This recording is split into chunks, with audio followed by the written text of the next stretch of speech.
आज हम doctor Maxwell माल्च की एक बड़ी दिलचस्प किताब है साइको साइबरनेटिक्स। हाँ उसके कुछ आइडियाज पर बात करेंगे। हाँ, नाम थोड़ा टेक्निकल लगता है पर इसका जो आइडिया है वो बहुत बहुत गहरा है। बिल्कुल, ये किताब मूलतः इस बारे में है कि हमारी जो अंदर की सोच है, हमारी सेल्फ इमेज, वो कैसे हमारी सफलता, हमारी खुशियों को तय करती है। हाँ, और आज हम इसके शुरुआती कुछ चैप्टर्स के जो खास विचार है उन पे ही फोकस करेंगे। हाँ, मकसद यही है कि इसके जो मूल सिद्धांत हैं उन्हें समझें, कैसे ये हमारी जो दिमागी तस्वीर है, हमारी दुनिया बदल सकती है और इसका इस्तेमाल कैसे करें। बिल्कुल। और इसकी शुरुआत होती है डॉक्टर माल्च के अपने तजुर्बे से।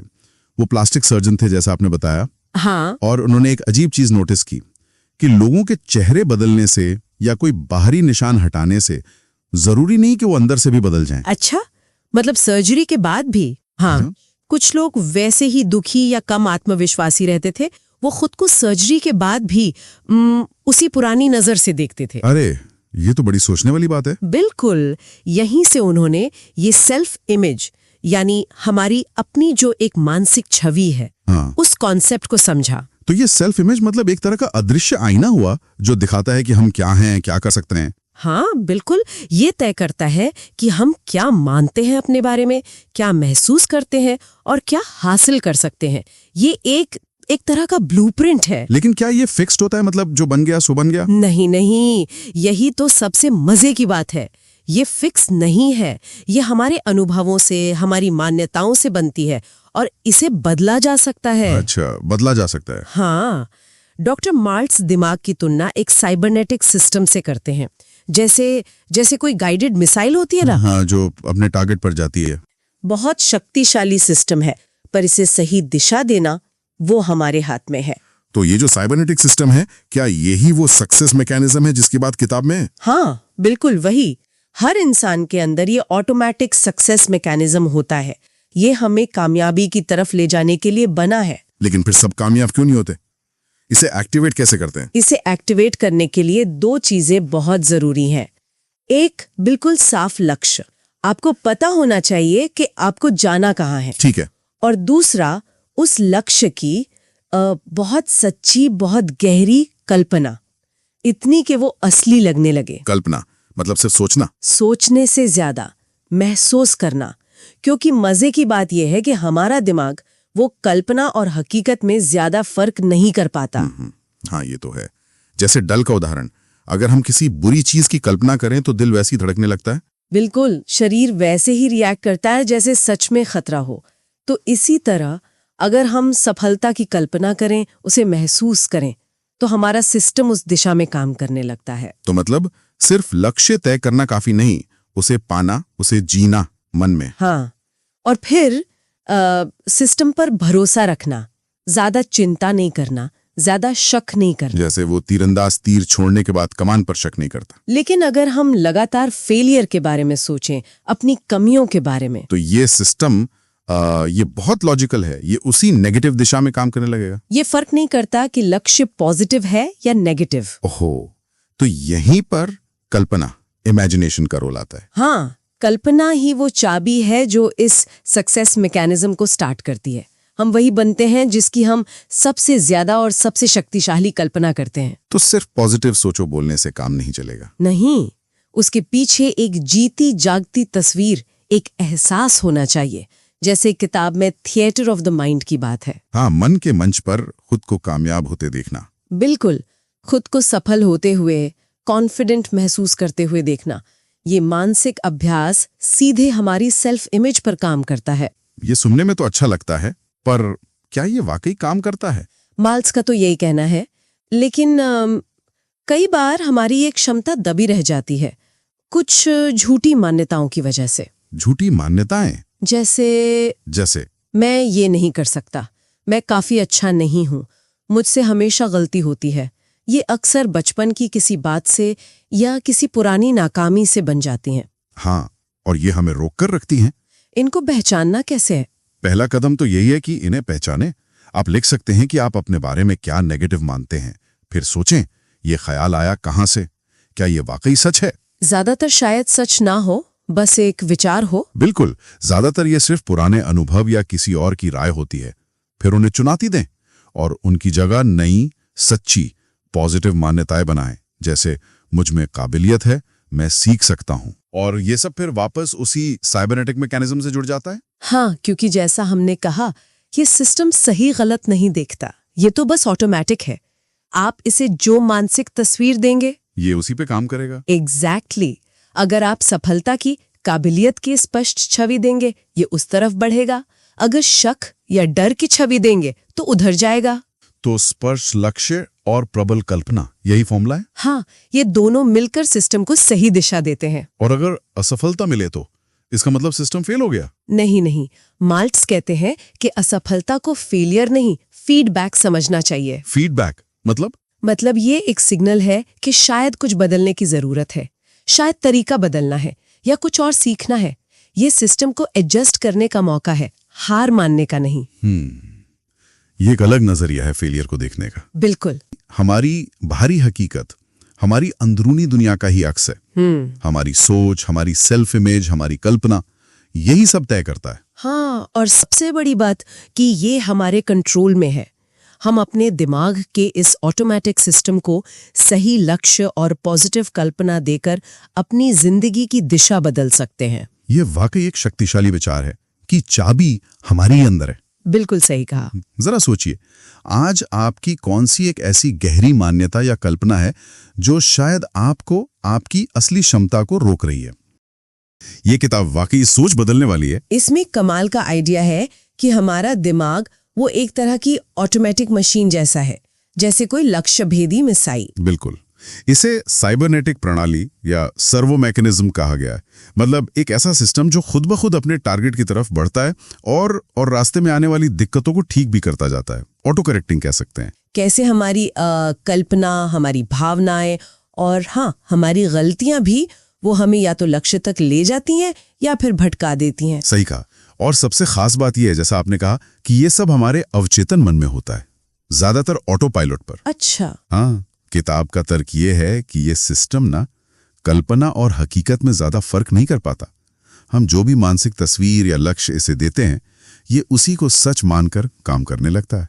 ओह, ये कल्पना वाली बात, ये तो वाकई बहुत पावरफुल लगती है। अध्याय 6 में इसे सफलता की पहली चाबी कहा गया है। हाँ, बिल्कुल। ऐसा लगता है कि हर चीज, मतलब कोई भी आविष्कार हो या कोई प्रोजेक्ट, वो पहले किसी के दिमाग में एक तस्वीर की तरह ही तो बनता है। सही। और मार्ल्स कहते हैं कि ये सिर्फ दिमागी खेल नहीं है, इसका सीधा असर हमारे शरीर पर पड़ता है। अच्छा, कैसे? जैसे अगर हम लगातार डर या फेलियर की कल्पना करें तो हमारा शरीर भी तनाव महसूस करेगा।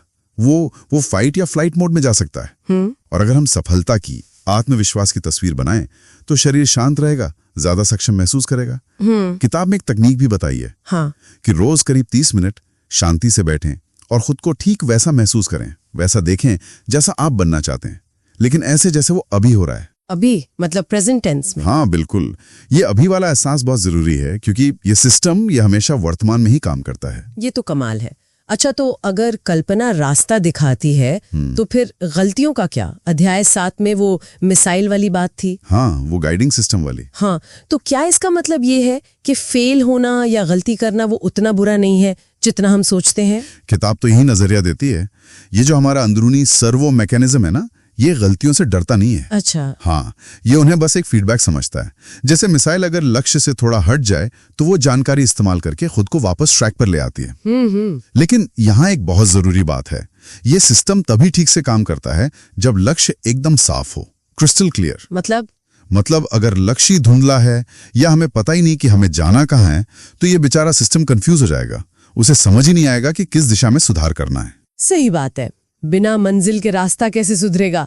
अच्छा, तो लक्ष्य साफ है, गलतियों से हम सीख रहे हैं, लेकिन हमारी भावनाएं, इमोशंस, वो तो अक्सर गड़बड़ कर देती हैं। अध्याय 8 शायद इसी बारे में है ना? बिल्कुल सही। अध्याय 8 का तर्क है कि हमारी जो भावनाएं हैं वो बाहरी घटनाओं का सीधा नतीजा नहीं है। नहीं तो फिर?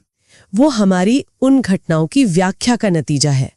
मतलब हम किसी सिचुएशन को कैसे देखते हैं, क्या सोचते हैं उसके बारे में, उससे हमारी भावनाएं तय होती हैं। ओह, मतलब कंट्रोल हमारे पास है। हाँ, एक हद तक। किताब कहती है कि हमें अपनी भावनाओं का गुलाम नहीं बनना चाहिए। इसे इमोशनल इमेजिनरी कहा गया है, मतलब भावनाओं के पीछे आंख बंद करके चलना। तो करें क्या अगर डर लग रहा है या गुस्सा आ रहा है? इसके लिए एक्ट एज इफ तकनीक सुझाई गई है। एक्ट एज इफ मतलब ऐसा व्यवहार करें जैसे कि अगर डर लग रहा है तो जानबूझकर ऐसे एक्ट करें जैसे आप पूरे कॉन्फिडेंट हैं। सीधे खड़े हों, गहरी सांस लें, आवाज में दम रखें। अच्छा, पर ये तो दिखावा हुआ ना? शुरू में शायद लगे, लेकिन धीरे धीरे आपका दिमाग और शरीर उस भूमिका को अपनाने लगते हैं। ये अपने नर्वस सिस्टम को, अपनी सोच को रीप्रोग्राम करने जैसा है। और हाँ, भावनाओं का सीधा असर हमारी सेहत पर भी पड़ता है, ये भी याद रखना जरूरी है। भावनाओं को संभालना और सेहत, ये सब जुड़ा हुआ है। और इसी से जुड़ा है शांत मन का महत्व, जो अध्याय 9 में है। शांत दिमाग बेहतर क्यों काम करता है? क्योंकि देखिए, चिंता और तनाव जो है ना, वो हमारे सोचने समझने के सिस्टम को कह सकते हैं जाम कर देते हैं, जैसे कंप्यूटर हैंग हो जाता है। हाँ, होता है। जब हम शांत होते हैं, रिलैक्स्ड होते हैं, तो हमारा नर्वस सिस्टम पैरासिम्पैथेटिक मोड में जाता है, जिसे रेस्ट और डाइजेस्ट मोड भी कहते हैं। ये शारीरिक और मानसिक दोनों तरह के संतुलन के लिए जरूरी है। तो रिलैक्स करना सीखना चाहिए। बिल्कुल। माल्ट्स कहते हैं कि रिलैक्सेशन एक स्किल है, इसे प्रैक्टिस से सीखा जा सकता है। रोज कुछ देर, शायद 15-30 मिनट, बस शांत बैठना या गहरी सांसें लेना या फिर किसी अच्छी सुखद जगह या अनुभव की कल्पना करना। सेंसरी इमेजिनेशन कहते हैं शायद इसे। हाँ, सेंसरी इमेजिनेशन, जिसमें आप अपनी सारी इंद्रियों का इस्तेमाल करते हैं कल्पना में। शांत मन में ही हमें ज्यादा स्पष्टता मिलती है, नए आइडियाज आते हैं, क्रिएटिविटी बढ़ती है। सही है। और आखिर में अध्याय 10, वो नेगेटिव विचार जो बार बार आते हैं, उनका क्या करें? ये तो सबके साथ होता है। हाँ बिल्कुल। सवाल ये नहीं है कि वो आते हैं, सवाल ये है कि हम उनके साथ करते क्या हैं। तो क्या करें? लेखक एक बहुत सीधी लेकिन असरदार तकनीक बताते हैं, कैंसिल कैंसिल। Cancel cancel? हाँ, जैसे ही कोई बेकार नेगेटिव विचार मन में आए, जैसे मुझसे नहीं होगा या सब गड़बड़ हो जाएगा, उसे पहचानिए और फिर मनी मन जोर से कहिए, कैंसिल कैंसिल। अच्छा, जैसे उसे काट दिया। बिल्कुल, जैसे आपने उस विचार की पावर सप्लाई काट दी, और फिर तुरंत उसकी जगह एक पॉजिटिव कंस्ट्रक्टिव विचार डालिए, उसका उल्टा सोचिए। तो दबाना नहीं है, बदलना है। एग्जैक्टली। विचारों को दबाने से वो और ताकतवर होते हैं। उन्हें देखना है, पहचानना है और फिर होशपूर्वक बदलकर अपने मन की प्रोग्रामिंग को बेहतर बनाना है। वाह! तो अगर हम इन सब बातों को जोड़कर देखें तो सार यही निकलता है कि हमारे अंदर एक बहुत शक्तिशाली ऑटोमेटिक गाइडेंस सिस्टम है ना? बिल्कुल, एक तरह का इनबिल्ट जीपीएस। हाँ, और हम इसे अपनी कल्पना से सही दिशा दे सकते हैं, गलतियों को फीडबैक की तरह इस्तेमाल कर सकते हैं, अपनी भावनाओं को समझकर उन्हें मैनेज कर सकते हैं और शांत रहकर इस सिस्टम की पूरी ताकत का फायदा उठा सकते हैं। आपने बिल्कुल सही निचोड़ निकाला है। ये सब जानने के बाद एक सवाल सोचने लायक है। हाँ। अगर ये सच है कि हमारा ये आंतरिक सिस्टम हमेशा, हर पल हमारे जो भी प्रमुख विचार हैं उनके हिसाब से किसी न किसी लक्ष्य की तरफ बढ़ ही रहा है, वो कहीं ऐसा तो नहीं कि हम अनजाने में अपनी रोज की जो छोटी छोटी चिंताएं हैं, नेगेटिव सोच है, उनके जरिए लगातार उन लक्ष्यों का पीछा कर रहे हों जिन्हें हम असल में बिल्कुल नहीं चाहते। ओह, ये तो वाकई सोचने वाली बात है। हमारे अनजाने लक्ष्य क्या है? हाँ, हमारी डिफॉल्ट सेटिंग क्या चल रही है, कैसे हम अपनी सेल्फ इमेज, मतलब हम खुद को कैसे देखते हैं, उसे बदलकर अपनी जिंदगी को बेहतर बना सकते हैं। हाँ बिल्कुल। हमारे जो स्रोत हैं वो बताते हैं कि ये सिर्फ पॉजिटिव सोचने से कहीं ज्यादा है। ये तो जैसे अपने दिमागी ऑपरेटिंग सिस्टम को समझना है और उसे अपग्रेड करना है। एकदम सही। और सबसे कमाल की बात जो पता चलती है वो ये है कि हमारा दिमाग ना असलियत और एक बहुत साफ एहसास वाली कल्पना के बीच ज्यादा फर्क नहीं कर पाता। अच्छा। हाँ, और अगर ये समझ आ जाए तो ये एक तरह की सुपर पावर अनलॉक करने जैसा है, कह सकते हैं। हमारा मन वो एक ऑटो पायलट की तरह काम करता है। Auto pilot? हाँ, मतलब एक लक्ष्य खोजने वाले सिस्टम की तरह। ये उसी तरफ बढ़ता है जहाँ हमारी सबसे गहरी मान्यताएं, हमारी सेल्फ इमेज इसे ले जाती है। तो इसी से जुड़ा एक खास तरीका है मन का थिएटर ऑफ द माइंड। हाँ हाँ, आंख को रीप्रोग्राम करने का एक साइंटिफिक तरीका है, खासकर सुबह उठकर और रात को सोने से ठीक पहले। हाँ, क्योंकि तब मन शांत होता है, ज्यादा ग्रहणशील। जैसे असल में होने से पहले दिमाग में सफलता की प्रैक्टिस करना। हाँ, और ये काम इसलिए करता है क्योंकि जब हम कल्पना में वो भावनाएं महसूस करते हैं, वो आत्मविश्वास, वो जीत वाली खुशी, तो हमारा नर्वस सिस्टम उसे सच मानने लगता है। अच्छा। जैसे कोई एक्टर अपने रोल को जीने लगता है ना, हाँ। बिल्कुल वैसे ही हमें अपनी मनचाही सेल्फ इमेज को महसूस करना होता है। ये जो भावनात्मक जुड़ाव है, यही हमारे सबकॉन्शियस मन को यकीन दिलाता है कि हाँ, मैं ऐसा ही हूँ। तो सिर्फ देखना नहीं, बल्कि बनना है अपनी कल्पना में। एग्जैक्टली, बनना है। ये बात तो समझ आती है। हाँ, लेकिन जिंदगी में तो असफलताएं भी आती हैं। बिल्कुल आती हैं। उन्हें लेकर क्या कहते हैं स्रोत? मुझे ये बात बड़ी दिलचस्प लगी कि असफलता को अपनी पहचान का हिस्सा नहीं बनाना है। हाँ, ये बहुत जरूरी पॉइंट है। स्रोतों का एक मुख्य बिंदु यही है कि असफलता को एक फीडबैक की तरह देखो। फीडबैक? हाँ, मतलब कोई फाइनल रिजल्ट नहीं। जैसे कोई मिसाइल अपने टारगेट तक जाने के लिए बीच में रास्ता ठीक करती है ना, हाँ। वैसे ही गलतियां हमें बताती हैं कि अगली बार क्या अलग करना है। प्रॉब्लम गलती करने में नहीं है। तो किसमें है? प्रॉब्लम है गलती को मैं ही फेलियर हूं वाली सोच से जोड़ने में। अच्छा। जो सफल लोग होते हैं वो इसे डेटा की तरह देखते हैं। क्या काम नहीं किया, क्यों नहीं किया और आगे क्या सुधार हो सकता है। तो मतलब हम हर गलती से सीख सकते हैं बिना खुद को कोसे। बिल्कुल। स्रोत तो ये भी कहते हैं कि रोज रात को दिन का विश्लेषण करो, एक साइंटिस्ट की तरह, बिना इमोशनल हुए। हाँ, बिना वो भावनात्मक बोझ लिए।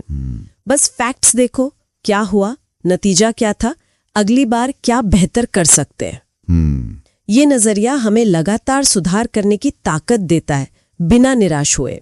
ये अपनी सेल्फ इमेज को फ्लेक्सिबल और मजबूत बनाने का बहुत प्रैक्टिकल तरीका है। और यहीं पर शायद जिम्मेदारी वाली बात भी आती है। हाँ, बिल्कुल, यहीं पर वो जुड़ती है। अच्छा, वो कैसे? इसे जिम्मेदारी से कैसे जोड़ें? देखिए, जब हम गलतियों का दोष सिर्फ बाहर के हालात पर डालकर खुद को बेचारा मानने लगते हैं, हाँ, विक्टिम मोड में चले जाते हैं। बिल्कुल, तो हम सीखने का मौका गंवा देते हैं।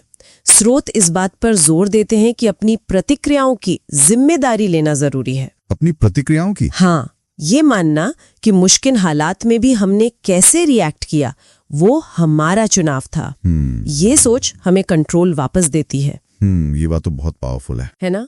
और यही एहसास हमारी सेल्फ इमेज को मजबूत करता है कि हम हालात के शिकार नहीं हैं, बल्कि अपनी जिंदगी के ड्राइवर हैं। सही कहा।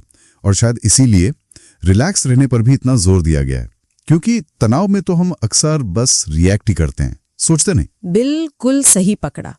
तनाव हमारी क्रिएटिव सोच को ब्लॉक कर देता है, पुरानी नेगेटिव आदतें हावी हो जाती हैं। हाँ।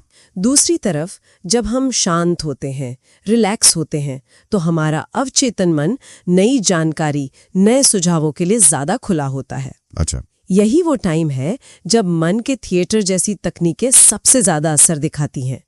रोज बस कुछ मिनट की शांति। जैसे क्या करें? कुछ भी, चाहे गहरी सांस से लेना हो या किसी शांत जगह की कल्पना करना, ये हमारी मेंटल क्लैरिटी बढ़ाता है और नई सेल्फ इमेज को जड़ पकड़ने में मदद करता है। ये दिमागी रीप्रोग्रामिंग के लिए सही माहौल बनाने जैसा है, कह सकते हैं। तो ये सारी चीजें मतलब एक दूसरे से जुड़ी हुई हैं। हाँ। अपनी मनचाही सेल्फ इमेज बनाना, उसे मन के थिएटर में जीना, महसूस करना। हाँ, महसूस करना। फिर असफलताओं को सीखने का मौका समझना, फीडबैक की तरह। अपनी प्रतिक्रियाओं की जिम्मेदारी लेना। हाँ। और ये सब शांत रिलैक्स्ड मन से करना। बिल्कुल। और जैसा कि स्रोत याद दिलाते हैं, ये बदलाव किसी भी पल शुरू हो सकता है, बस एक पक्के इरादे की जरूरत है। हाँ, और पुरानी गलतियों के लिए खुद को माफ करना भी इसमें शामिल है। वो बोझ लेकर आगे नहीं बढ़ सकते। सही बात है। तो हाँ, संक्षेप में कहें तो साइकोसाइबरनेटिक्स के ये विचार हमें सिखाते हैं कि हमारी सेल्फ इमेज एक थर्मोस्टैट की तरह है। थर्मोस्टैट? हाँ, जैसे थर्मोस्टैट कमरे का तापमान सेट करता है, वैसे ही हमारी सेल्फ इमेज तय करती है कि हम जिंदगी में कितना हासिल कर पाएंगे। लेकिन अच्छी बात यह है कि हम इस थर्मोस्टैट को रीसेट कर सकते हैं। ये कोई फिक्स चीज नहीं है, इसे बदला जा सकता है। बिल्कुल, ये एक लगातार चलने वाली प्रक्रिया है। पॉजिटिव कल्पना, विश्वास और पुरानी नेगेटिव प्रोग्रामिंग को लगातार चुनौती देना। तो कुल मिला के ये सारा काम अंदर का है, जिसका असर बाहर दुनिया में दिखता है। एकदम सही। और अंत में एक विचार छोड़ जाते हैं सबके सोचने के लिए। जरूर। हमारे अवचेतन मन की जो रचनात्मक शक्ति है, वो शायद हमारी सबसे अनदेखी ताकतों में से एक है। इसे पूरी तरह इस्तेमाल करने के लिए आज हम पहला कौन सा छोटा कदम उठा सकते हैं?